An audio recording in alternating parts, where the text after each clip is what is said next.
বন্ধুরা আবারও চলে এসেছি আমাদের রান্নাঘরে। এই দেখুন, এই যে কচি কচি এঁচড়, এই এঁচড় কেটে আজকে সুন্দর একটা রেসিপি বানাবো। বুঝতেই পারবেন না এঁচড় খাচ্ছেন না মাংস খাচ্ছেন। দেখতে থাকুন আমাদের সঙ্গে প্রথম থেকে শেষ অবধি। দেখুন এটা তো একদম কচি, আর এই তো আমার সামনে একটা ঝুলছে নাকের কাছে, গন্ধও পাচ্ছি বেশ খুব সুন্দর, কালারটাও দেখুন দুর্দান্ত। আর এখানে তো প্রচুর এঁচড় আর এঁচড়, এতগুলো আছে কিছুই বুঝতে পারছি না বন্ধুরা, কোনটা রেখে কোনটা নেবো বুঝতেই পারছি না। যেটা বড় সেটাই নেবো আমি। এই দেখুন বন্ধুরা, একটা দুটো তিনটে চারটা পাঁচটা ছটা সাতটা আটটা। তোমার কাস্তে কোথায় কাটবে কিভাবে? হ্যাঁ কাস্তে আছে তো আমার কাছে, এই তো কাস্তে ছাড়া আসেনি কি। এই তো এখানেও কতগুলো বেশ ধরে আছে, ছোট বড় অনেক। ওই তো ওখানে দুটো এঁচড় আছে দেখাই যাচ্ছে, কিন্তু আমার হাত যাবে না বন্ধুরা, তা ভাই কেটে দিক।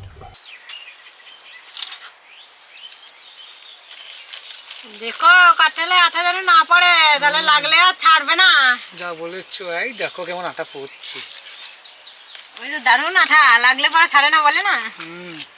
দেখুন কেমন আঠা হচ্ছে, তাড়াতাড়ি দেরি না করে রান্না করে ফেলি। এঁচড় কাটার আগে একটু জলে হলুদ দিয়ে দেবো।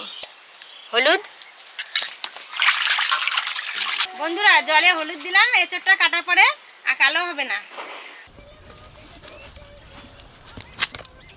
দেখুন এঁচড়টা একদম কচি এঁচড়, দেখেই বুঝতে পারবেন। আমি পিস পিস করে ছিলে নেব, সুবিধা হবে আমার। এরকম পিস পিস করে নিয়েছি। আর এঁচড় সবসময় পুরো করে ছিলতে হয়, যাতে সবুজ অংশটা না থাকে। এই শীতটা একটু ফেলে নিতে হবে। বলো বাই বাই বাই, বল B B B B B.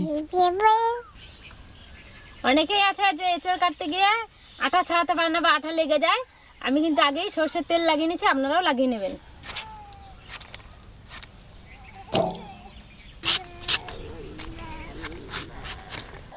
কি হয়েছে গো? এঁচড়ের সঙ্গে কয়েকটা আলু দেবো। আলু খাবে? হ্যাঁ হ্যাঁ, এঁচড়ের সাইজেই কাটবো।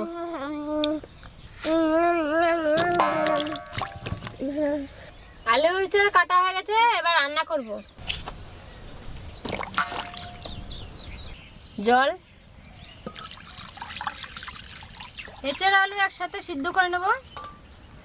এই যে হলুদ জলে ভেজানো এঁচড় আলু দেখছেন তো কত সুন্দর কালার হয়ে আছে, এগুলো ছেঁকে দিয়ে দেবো।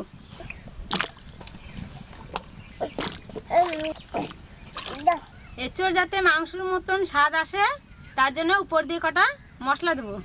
হলুদ, লবণ, গোলমরিচের গুঁড়ো, একটা দারচিনি।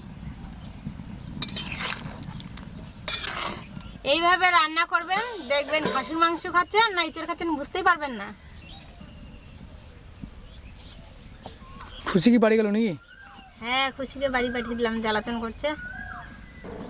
এঁচড় কিন্তু হতে একটু টাইম লাগে, খুব বেশি সেদ্ধ করবো না, একবার দেখে নি।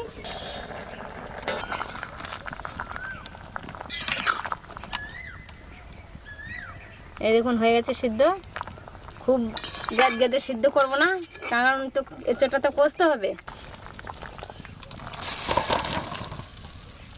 এই যে সেদ্ধ করা জলটা দেখছেন, এটা কিন্তু ভুলেও ফেলবেন না, এটা দিয়েই আমরা গ্রেভিটা করে নেব। কড়াতে সর্ষের তেল দেব।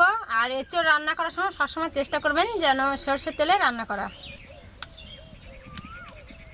এঁচড়গুলো একটু ভাজবো এই আদা আর রসুন দিয়ে।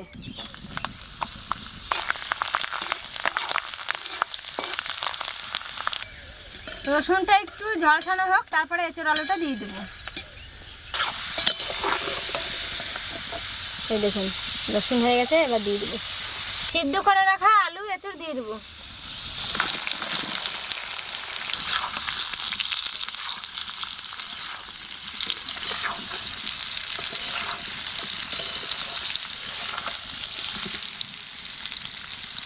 খুব বেশিক্ষণ নাড়বো না, হালকা করে নেড়ে নিয়েছি, এবার তুলে নেব।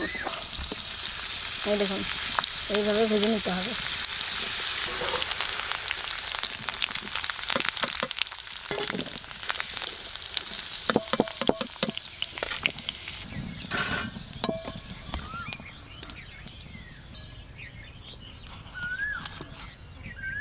আর একটু সর্ষের তেল দেবো, তেজপাতা, এলাচ, লং, গোলমরিচ আর জিরে।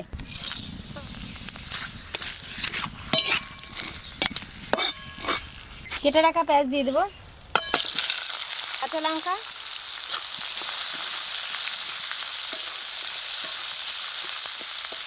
পেঁয়াজ খুব বেশি লাল লাল করে ভাজবো না, এই দেখুন এইভাবে ভেজেছি, দেখুন হালকা একদম। আদা রসুন বাটা, জিরের গুঁড়ো, লঙ্কার গুঁড়ো, হলুদ গুঁড়ো, টমেটো, স্বাদ মতো লবণ।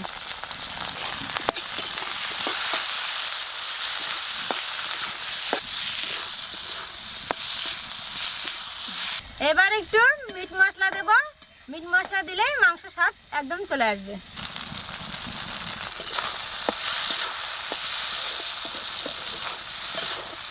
মশলাটা হয়ে গেছে, এবার যে ইঁচড় আলু সেদ্ধ করে যে জলটা আছে ওই জলটা দেবো, খেতে দুর্দান্ত লাগবে।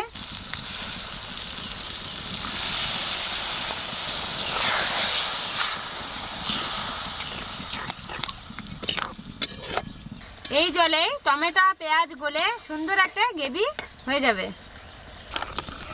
এই দেখুন কত সুন্দর গ্রেভি তৈরি হয়েছে। এই গ্রেভিতে ভেজে রাখা আলু এঁচড় দিয়ে দেব।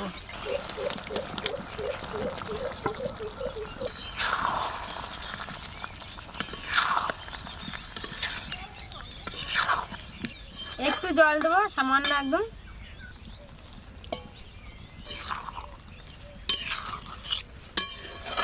এবার 2 মিনিটের মতন ঢাকা দিলে হয়ে যাবে। এটা হতে থাক, ততক্ষণ আমি রান্নাঘরটা গুছিয়ে নিই। প্রায় 10 মিনিট ধরে গুনগুন আঁচে হচ্ছে, আর আমার রান্নাঘরটাও পরিষ্কার হয়ে গেছে। এবার দেখিনি, যা গন্ধ এসছে না, পুরো সত্যিকার একদম খাসির মাংস মতনই লাগছে দেখতে। দেখতেও তো লাগছে।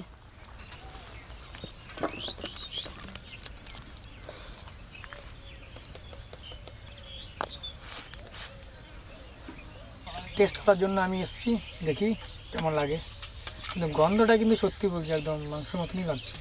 গন্ধটা যখন লাগছে মাংস এই এঁচড়টাও লাগবে দেখো খেতে। দাও, আলুটা ভালো সিদ্ধ হয়েছে তো।